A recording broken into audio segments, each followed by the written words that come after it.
சொல்றது அக்கா அங்க பாரு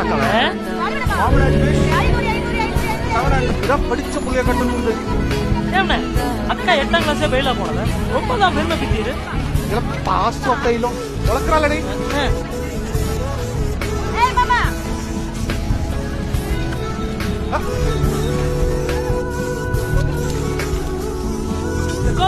நான் அப்பவே போலாம் தான் சொன்னேன். அண்ணன் தான் வண்டியை குடிச்சு படுத்துக்கிட்டு இருந்தாரு. உள்ள புடிச்சு கட்டி போடு. நீ போல போற மாட்டே. இந்த கெட்டது நோட்டதெல்லாம் நாங்க பண்ணுவோம். ஏகோ அண்ணன் என்ன கண்ணாடி தாரா? நான் புடிச்சா உடைஞ்சிருவாரா? ஆமாண்டா கண்ணாடி தாரா. என்னோட கண்ணாடி தார் பொத்திட்டு போயா. போறேன் போ.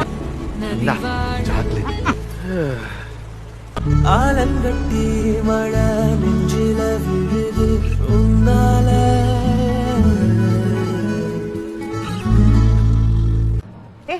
சாப்பிட்டு போவ வேலை இருக்குன்னு அவருக்கு